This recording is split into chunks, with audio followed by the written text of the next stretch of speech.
ஒரு மகிழ்ச்சியான செய்தி. இதயம் நல்லெண்ணெயின் விலை லிட்டருக்கு ரூபாய் 105 குறைஞ்சிருக்கு.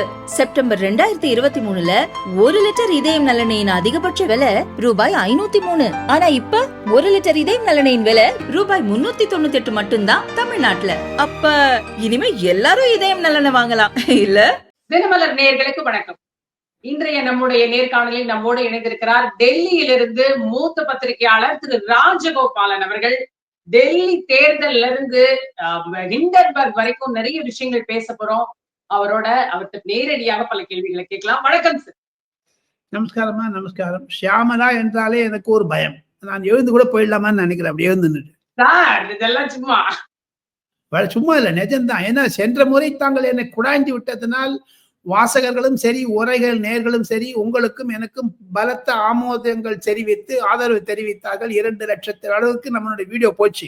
இந்த வாட்டி நான் மௌனமாக இருப்பதாகத்தான் நினைக்கிறேன். காரணம், தங்களுடைய கேள்விகள் என்னுடைய மண்டையை குலைத்து எடுக்கின்றன. தாங்கள் கேள்வி இருந்தா எப்படி சார் நேர்களுக்கு நீங்க சொல்ல நினைச்சதை சொல்ல முடியும்? காது புஷ்ட. சாரி நீ கேள்வி காலுங்க.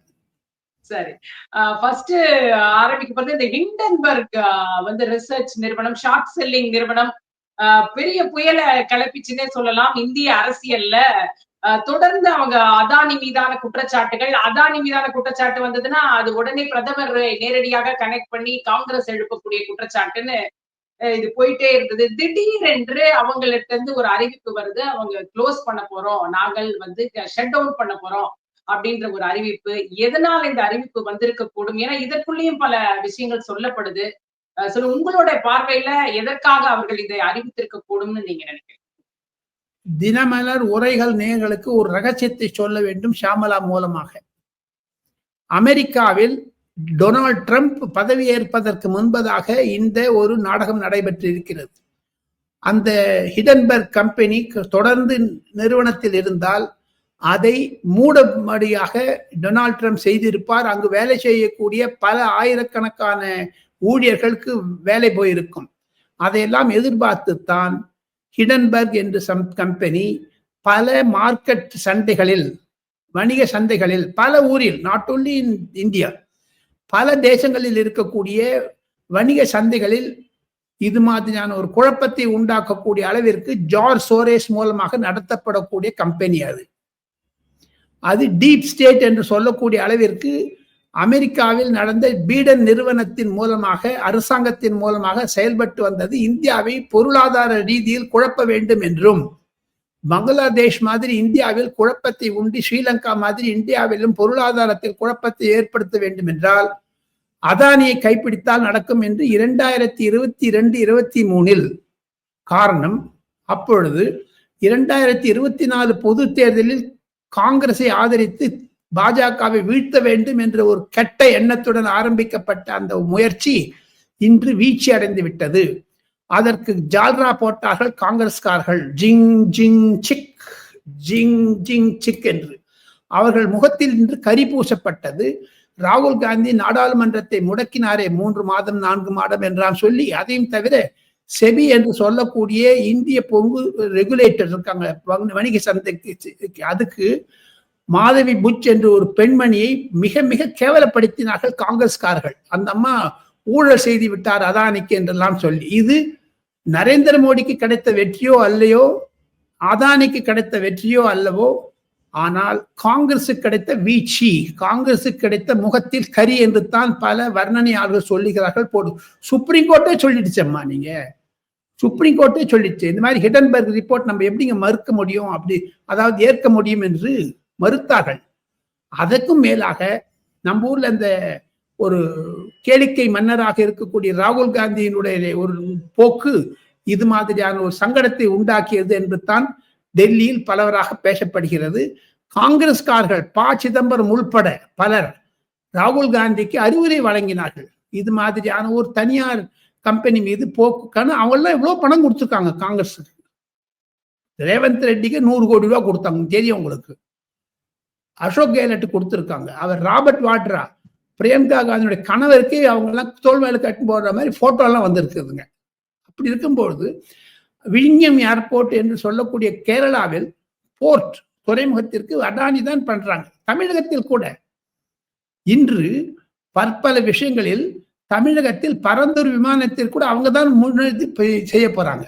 இந்த பின்னணியில் பார்த்தால் ஹிடன்பர்னுடைய ஒரு மூடல், அந்த அந்த கம்பெனி இழுத்து மூடிட்டாங்களே, பூட்டு போட்டாங்களே, அதன் மூலமாக காங்கிரஸிற்குத்தான் ஒரு மாபெரும் வீழ்ச்சி அரசியல் ரீதியாக என்று பல வர்ணனையாக கருதுகிறார்கள் ஷியாமளா. இருந்தாலும் அந்த நிறுவனர் என்ன சொல்றாருன்னா, நாங்க என்ன நோக்கங்களுக்காக ஆரம்பிச்சோமோ, என்னென்ன விஷயங்களை முன்னெடுக்கணும்னு நினைச்சோமோ அதெல்லாம் முடிச்சிட்டோம் இந்த டைம்ல. சோ இதுக்கு இன்னைக்கு இந்த டேன்றது ஏற்கனவே பிக்ஸ் பண்ணப்பட்டதுதான், அதனாலதான் இந்த அறிவிப்பு அப்படின்னு சொல்றாரு.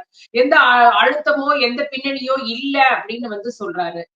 நம்ம அதை அப்படியே எடுத்துக்கலாமா? அத அவங்க 3 பக்க அறிக்கையை நான்கும் படித்தேன். அது ட்விட்டரில் இருக்கிறது, பேஸ்புக்ல இருக்குது. ஆனா அவங்களுடைய முயற்சி என்பது நரேந்திர மோடி வீழ்ச்சி அடைய வேண்டும் என்பதுதான் முயற்சி. ஆனா நரேந்திர மோடி வந்து விட்டாரே, அது யாரை குறிக்கிறது? நரேந்திர மோடிக்கு வெற்றியைத்தானே குறிக்கிறது.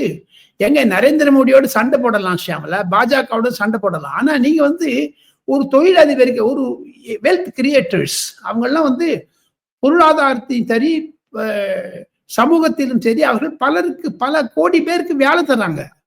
இன்று அம்பானி, அதானி, டிவிஎஸ் மற்றும் தனியார் நிறுவனம் மகேந்திரா, அரவிந்த், இன்னைக்கு பாருங்க ஆனந்த் மகேந்திரா முதலமைச்சரை பாராட்டி இருக்கிறார். டிஆர்பி ராஜாவை பாராட்டி இருக்கிறார் for creating chart of EV electronic vehicles. அது தமிழகத்திற்கு பெருமை. மு.க. ஸ்டாலின் அந்த மாதிரி ஆளெல்லாம் போய் ராகுல் காந்தி போய் கட் பண்ணுன்னா மு.க. ஸ்டாலின் ஒத்துப்பாரா?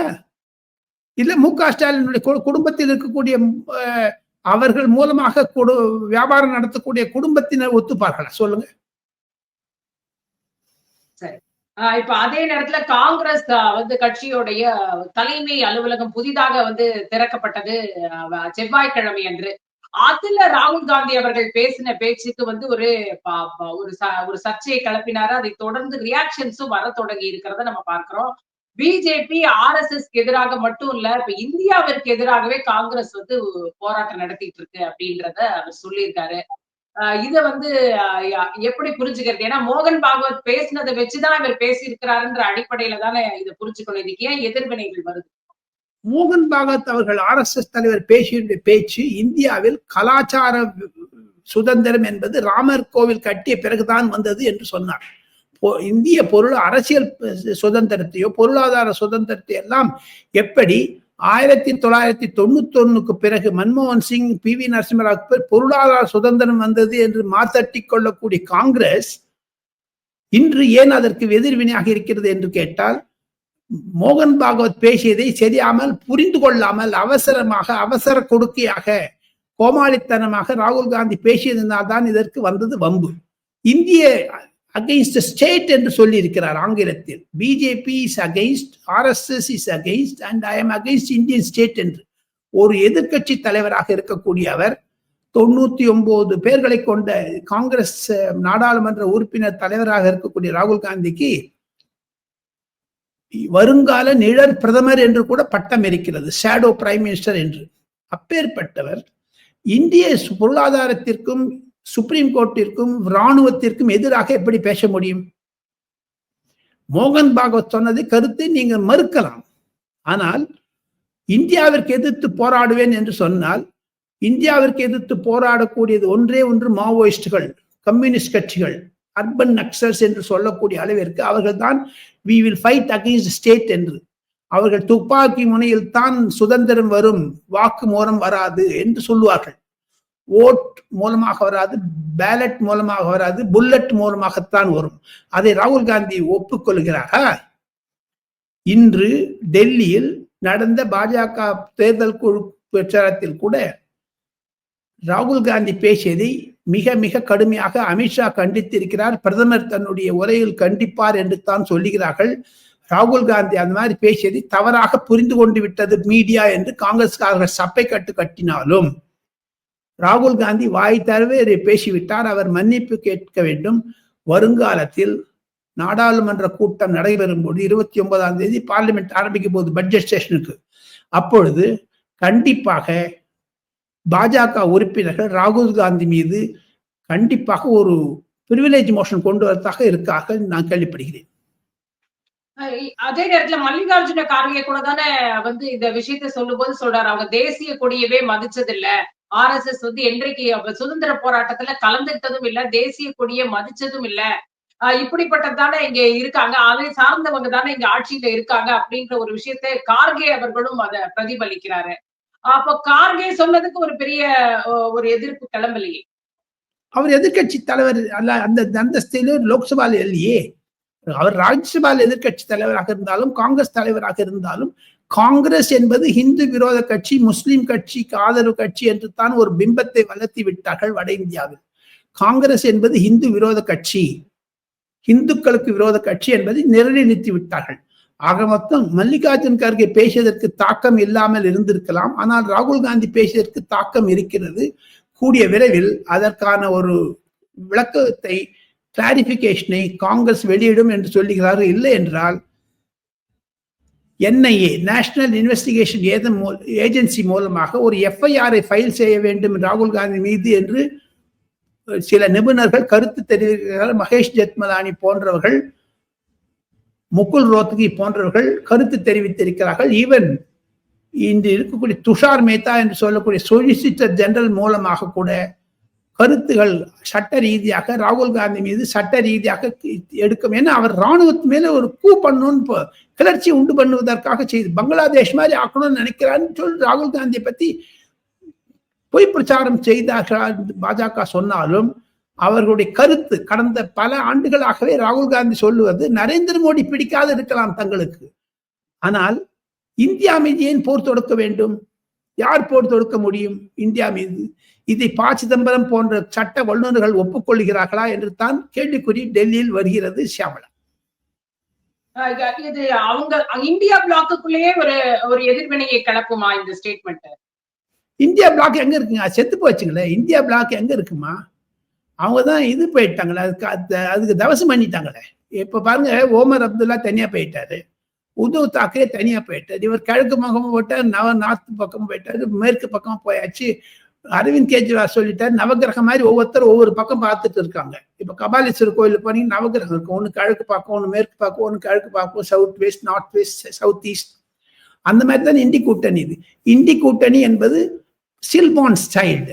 அது தேர்தல் காலத்திலே அதுக்கு அமைப்பே கிடையாது, கண்ணு கிடையாது, மூக்கு கிடையாது, வெறும் ஒரு உடல் பாகங்களே கிடையாது, ஒரு குழந்தை.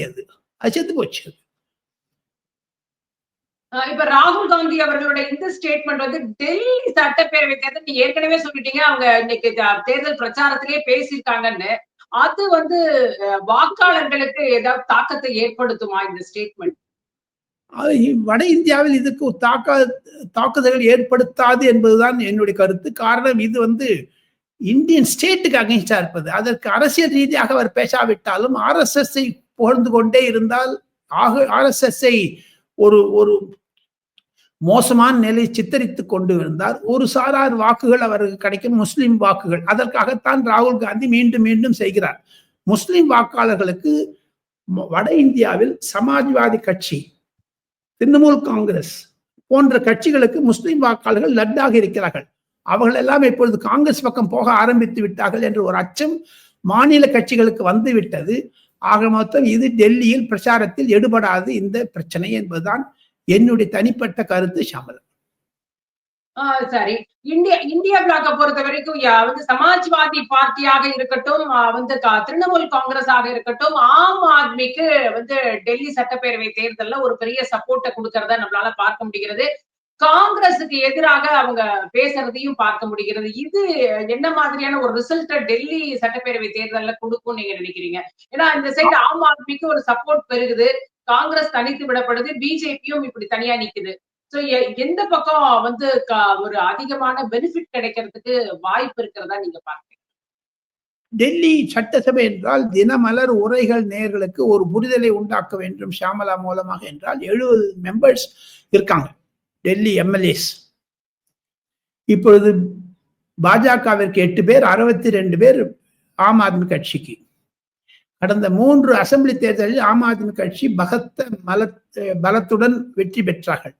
இந்த முறை அது மாதிரி இருக்காது. போட்டி கடினமான போட்டி.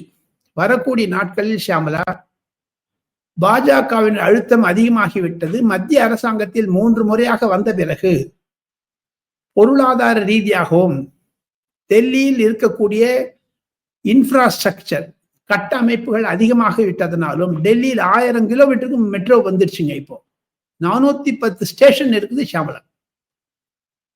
போக்குவரத்தில் நெரிசல்கள் குறைக்கப்பட்டு விட்டது, கிரைம் குறைக்கப்பட்டு விட்டது என்றெல்லாம் சொல்லுகிறார்கள். இது நரேந்திர மோடியினுடைய திட்டத்தின் கீழாக டெல்லியிலிருந்து மீரட் என்று சொல்லக்கூடிய அளவிற்கு ஒரு நெடுஞ்சாலை அமைத்து விட்டார். ஒன் வே 120 கிலோமீட்டருக்கு ரைட் சைடே கிடையாதுங்க. அது தவிர டெல்லியிலேருந்து மீரட்டுக்கு ரயில் போட்டார். ஆர்டிஎஸ் ரயில், மெட்ரோ ரயில் மாதிரி அது ஒன்று. இது மாதிரி வளர்ச்சி திட்டங்கள் இருப்பதனால் பல நாடுகள் பெனிஃபிஷியரிஸ் அதிகமாக இருப்பதனால் ஆம் ஆத்மி கட்சிக்கும் எதிர்வினைகள் ஆன்டி இன்கம்பன்ஸ் இருப்பதனால் பாஜகவிற்கு ஒரு எட்ஜ் இருப்பதாக சொல்லுகிறார்கள். காங்கிரஸ் இந்த போட்டியில இல்லவே இல்லை. காங்கிரஸ் என்ன சொல்றீங்க? தேர்தல் அறிக்கையை பாருங்க. 500 ரூபாய் கேஸ் சிலிண்டர், 500 ரூபாய், 300 யூனிட் வந்து இலவச மின்சாரம், ரேஷன் பொருட்கள் இலவசமா கொடுக்கும், மகளிருக்கு 2500, வந்து பட்டதாரிகளுக்கு 8000 அப்படின்னு பாத்தீங்கன்னா ரொம்ப ஒரு அட்ராக்டிவான ஒரு தேர்தல் அறிக்கையா பார்க்க முடிகிறது. அது தமிழகத்தில் இருக்கிறது அட்ராக்டிவா இருக்கும், அது இங்க டிஸ்ட்ரக்டிவா போயிடுச்சுங்க. இங்க அதெல்லாம் பலனே இல்லை. ஏன்னா அண்டை மாநிலமான ஹிமாச்சல் பிரதேசத்திலும் கர்நாடகாவிலும் அதை அமல்படுத்தி விட்டார்களா 1000 ரூபாயை? இல்லவே இல்லையே. ஆனா குறிப்பிட்ட பஞ்சாப்லயே அமல்படுத்த முடியலையுமா ஷாமலா? ஆம் ஆத்மி கட்சி இருக்கக்கூடிய பஞ்சாப்லயே. ஆனால் நரேந்திர மோடி இருக்கக்கூடிய மகாராஷ்டிராவில் அந்த பென்கீல் சேதனா மூலமாக நன்றாக அமல்படுத்தி விட்டார்களே. ஆக மொத்தம் அந்த பாஜக அறிக்கையிலும் இது மாதிரியான இலவசங்கள் அதிகமாக கொடுக்க ஆரம்பித்து விட்டார்கள். காங்கிரஸ் கொடுத்த வாக்குறுதியில் கண்டிப்பாக அது ஒரு கலர்ச்சியை பொதுமக்களை உண்டாக்கினாலும் அது வாக்குகளாக மாறாது என்பதுதான் பல பொலிட்டிக்கல் அப்சர்வர்ஸுடைய நிலைப்பாடு. காங்கிரஸ் என்பது டெல்லியில் இல்லவே இல்லைங்க. ஷீலா தீக்ஷித் செத்து போன அப்புறம் அதுவும் செத்து போச்சுங்க காங்கிரஸும் டெல்லியில. சரி, அப்ப ஈரோடு கிழக்கு இடைத்தேர்தல் இதுல வந்து பாஜக புறக்கணித்தது அப்படிங்கறது ஒரு சரியான முடிவாக இருக்க முடியுமா? அதை நீங்க எப்படி பாருங்க? எங்க இன்னும் 6 மாசம் தாங்க இருக்குங்க. ஜனவரில இருந்து அடுத்த 26 ஜனவரில இருந்து மாடல் கோட் ஆஃப் ஸ்டாண்டர்ட் வந்துடும் ஷாமலா. இன்னும் ஒரு வருஷத்துக்காக 11 மாசத்திற்காக யாராவது ஒரு 5 கோடி 10 கோடி செலவிப்பாங்களா? தேர்தலே வச்சிருக்க கூடாது. அது ஒரு கௌரவ பிரச்சனையாக தமிழக அரசாங்கம் கொண்டது. திமுக காங்கிரசிடமிருந்து அந்த சீட்டை பிடுங்கியது. அந்த போஸ்டர் திமுக கொண்டு போயிட்டாங்க, நிம்மதியா போடும், விஷயமே போடும். ஆனா நாம் தமிழர் கட்சி போட்டி போடுறதுனால எலெக்ஷன் கண்டெஸ்ட் ஆகும். இப்போ அதுல பணத்தை செலவிப்பாங்க. அதிமுக வாக்குகள் அது இரட்டை சின்ன இலை சின்னம் கோர்ட்ல இருப்பதனால அங்க போடக்கூடாதுன்னு சொல்றாங்க. டெல்லியில பாஜக தலைமை வேண்டாம் என்று சொல்லிவிட்டது. காரணம் அதிமுகவிடம் பாஜக உறவு பற்றி பேசிக் கொண்டிருக்கிறார்கள் திரைமறைவில் என்று தான் யதார்த்தம். சோ இந்த பின்னணியில் பார்த்தால் இது காங்கிரசுக்கு லாபம் இல்லை, நஷ்டமும் இல்லை. திமுகவுக்கு லாபமும் இல்லை, நஷ்டமும் இல்லை. ஏன்னா ஏற்கனவே திமுக பெரும்பான்மை மெஜாரிட்டி இருக்குது. இவங்க ஒரு எம்எல்ஏ வந்ததுனால என்ன ஆயிட போகுது? இது கண்டெஸ்ட் பண்றது ஒரு 100 கோடி ரூபாய் வேஸ்ட்ன்னு சொல்றாங்க. ஏன்னா இந்த சட்டசபை தன்னுடைய பதவி காலத்தை இழந்து விட்டது. 4 வருடங்கள். இப்ப லேம் டக் சீஃப் மினிஸ்டர் ஆயிட்டாரு நம்ம மாண்புமிகு முதலமைச்சர். காரணம் 6 மாதத்தில் தேர்தல் வர இருக்கிறதே. சோ அந்த பின்னணியில் பார்த்தால் ஈரோட்டுக்கு காங்கிரஸ் செய்த முடிவு வரவேற்கத்தக்கது, பாஜக செய்த முடிவு வரவேற்கத்தக்கது, அதிமுக செய்த முடிவு வரவேற்கத்தக்கது என்று தான் சில அரசியல் நிபுணர்கள் கருத்து தெரிவிக்கிறார்கள் டெல்லியில். இல்ல, இதுக்காக இவங்க சொல்ற காரணங்கள் தான், அதாவது இது தேர்தலே நியாயமா நடக்காது, அப்ப வந்து பணம் வந்து அப்படியே வந்து பணமழை பெய்யும், இப்படி எல்லாம் சொன்னாக்கா இப்ப 26 தேர்தலையும் இந்த பிரச்சனைகள் எல்லாம் இருக்கதானே போகுது. அப்ப அதை எப்படி ஃபேஸ் பண்ணுவாங்கன்னு வாக்காளர்கள் யோசிக்க மாட்டாங்களா? ஏன்னா தொடர்ச்சியாக தேர்தலை புறக்கணிக்கிறது அப்படிங்கிறது ஒரு அரசியல் கட்சிக்கு ஒரு சரியான முடிவு தானா? ஏன்னா இதுல இப்ப பாத்தீங்கன்னா ஓட் ஷேர் நீங்க சொன்ன மாதிரி இப்ப நாம் தமிழருக்கு எதிர்பார்ப்புகள் எங்க போகும்? ஒண்ணு டிஎம்கே போகணும், இல்லைன்னா வந்து நாம் தமிழருக்கு போகணும். அப்ப இத வந்து 3வதா பிஜேபி நின்றுதா எவ்வளவு எடுக்கிறாங்களோ அதை பொறுத்து ஒரு ஹோல்டு கிடைச்சிருக்கும் இல்லையா? அந்த ஆப்பர்ச்சுனிட்டியை மிஸ் பண்ணிட்டாங்க அப்படின்னு தான். நாம் இருவரும் பத்திரிகையாளராக பேசுவதை தவிர அரசியல் ரீதியாக எடப்பாடி பழனிசாமியும் பல மற்ற கட்சிகளும் முடிவு செய்தது அரசியல் ரீதியாக செய்திருக்கிறார்கள். காரணம் அதற்கு பல அரசியல் காரணங்கள் இருக்கின்றன. இதில் மு க ஸ்டாலினுக்கு வெற்றியோ தோல்வியோ இருக்க போகிறது கிடையாது ஒரு சீட்னால. அதனால ஒரு சீட் ஜெயிச்சதுனால 2026 மீண்டும் திமுக வரும் என்று நிச்சயமும் கிடையாது. 2024 அதிமுக அதிகமாக வரும் என்று நிச்சயமும் கிடையாது. பொறுப்பணிப்பதன் மூலமாக பாஜகவிற்கு பக்க பலம் அந்த ஈரோடு, திருப்பூர், கோயம்புத்தூர் இருந்தாலும் அவர்கள் எடுத்த முடிவு, ஒருவேளை அந்த வாக்காளர்கள் புறக்கணிக்காக இருந்தாலும் நாம் தமிழர் கட்சிக்கு போட்டாலும் போடுவார்கள். இந்த பிரச்சனையை பார்த்தால் நாம் கட்சி தமிழர் சீமான் மிக மிக மிக கடுமையாக பேசி வருவது காரணம் 2026 தேர்தலை நோக்கித்தான் அவர் செல்லுகிறார்.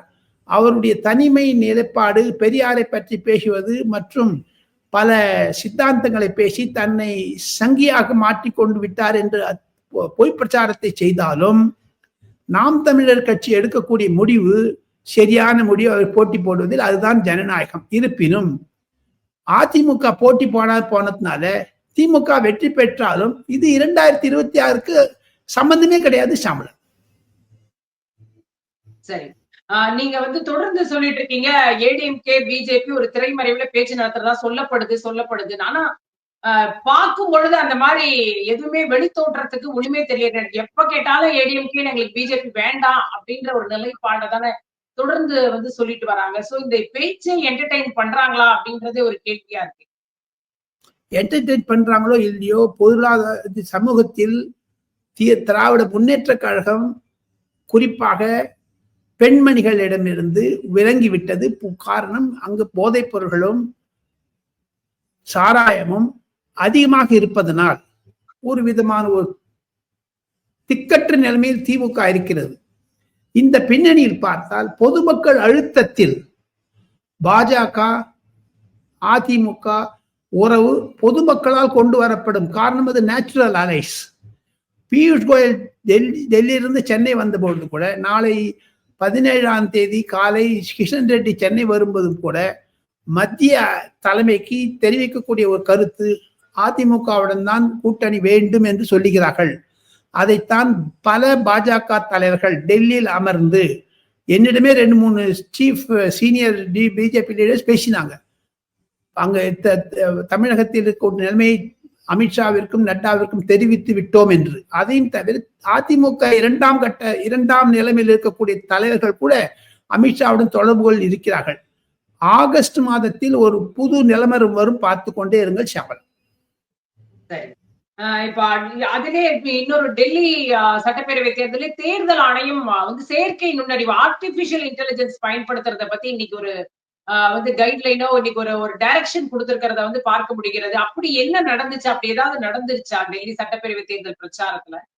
காரணம் என்ன என்று கேட்டால், கருணாநிதி பேசுற மாதிரி, ஜெயலலிதா பேசுற மாதிரி, இந்திரா காந்தி பேசுற மாதிரி அவர்கள் குரலில் ஒரு மாபெரும் பிரச்சனைகளை உருவாக்கி வருகிறார்கள். ஆர்டிபிஷியல் இன்டெலிஜென்ஸ் என்பது டெக்னாலஜி வழியாக பார்த்து அதிகமாக இருந்தாலும் அது வாக்காளர்கள் மத்தியே குழப்பத்தை உண்டாக்கி விடுகிறது. அதற்காகத்தான் ஆர்டிபிஷியல் இன்டெலிஜென்ஸ் டிஜிட்டல் ரெவல்யூஷனை பற்றி இன்று தேர்தல் கமிஷன் ஒரு அறிக்கை வெற்றி இருக்கிறது. விளக்கமாக மிஸ்யூஸ் பண்றாங்க. அதை அந்த டெக்னாலஜியை தவறாக பயன்படுத்தி கொண்டு எதிர்வினை செய்வதற்கு உபயோகப்படுகிறது. காங்கிரஸை எதிர்த்து பிஜேபி சொல்றது, பிஜேபி எதிர்த்து காங்கிரஸ் சொல்றது, இது மாதிரிலாம் போயிட்டு இருக்குதுங்க டெல்லியில. அதனாலதான் அந்த எலெக்ஷன் கமிஷன் இது மாதிரி சொல்லியிருக்காங்க.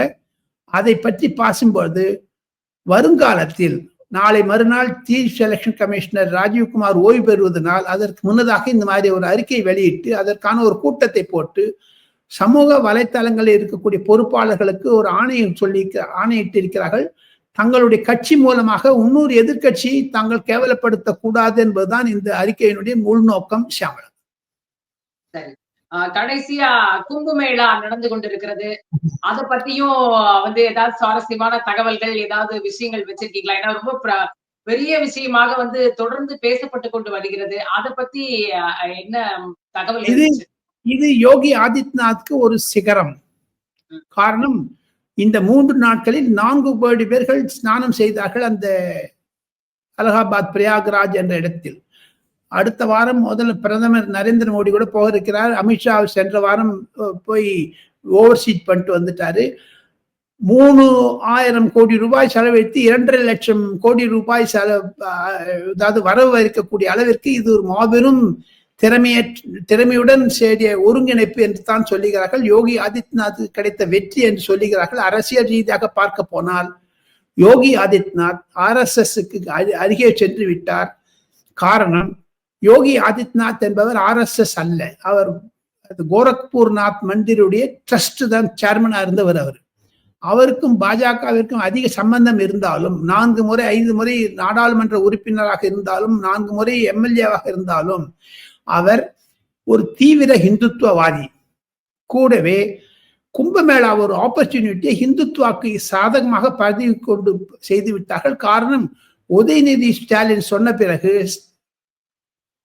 சனாதனத்தை பற்றி கேலியாக செய்த பிறகு இதை ஒரு செய்தி காண்பிக்க வேண்டும் என்று வட இந்தியாவில் ஒரு இந்துத்துவாவை நிலைநாட்ட வேண்டும் என்றும் உத்தரப்பிரதேசம், பீகார், மத்திய பிரதேசம், ராஜஸ்தான், சத்தீஸ்கர், ஜார்க்கண்ட் போன்ற இடங்களில் இருக்கக்கூடிய இந்துக்களை ஒன்று திரட்டி விட்டார் யோகி ஆதித்யநாத். இது அவருக்கு கிடைத்த மாபெரும் பெருமை. சரி, இன்னும் வேற ஏதாவது ஸ்பெஷல் நியூஸ் எங்க நேயர்களுக்காக வச்சிருந்தீங்கன்னா அதை பகிர்ந்துட்டு நம்ம முடிச்சுக்கலாம். ஏதாவது ஸ்பெஷல் நியூஸ் என்னன்னு கேட்டால், இந்திய அரசாங்கம் உன்னிப்பாக கவனித்துக் கொண்டு வருகிறது. 4 நாள் விஜயம், சைனாவிற்கு சென்று வந்த ஜெய்சங்கராவினுடைய விஜயம், இலங்கை அதிபருடைய விஜயம் தான். சென்ற மாதம் தான் அவர் வந்து விட்டு போனார். இந்தியாவை எதிர்வினையாக நாங்கள் செய்ய விடமாட்டோம் இலங்கை பூமியை என்று உத்தரவாதம் கொடுத்தவர், வாக்குறுதி கொடுத்தவர் இன்று சைனா சென்றிருப்பது இந்திய அரசாங்கத்திற்கு ஒரு பெரிய ஈடலாக இருந்துவிட்டது. எக்ஸ்டர்னல் அஃபேர்ஸ் மினிஸ்ட்ரி, அயலுறவுத்துறை இதை உன்னிப்பாக கவனித்து வருகிறது. இதில் தமிழர்களுக்கும் இலங்கை தமிழர்களுக்கும் ஒரு மாபெரும் போட்டியாகத்தான் இருக்கிறது. காரணம், யாழ்ப்பாணத்தில் கூடிய விரைவில் சைனா தன்னுடைய ஒரு பேஸை வைக்கணும்னு நினைக்கிறாங்க, மிலிட்டரி பேஸ்.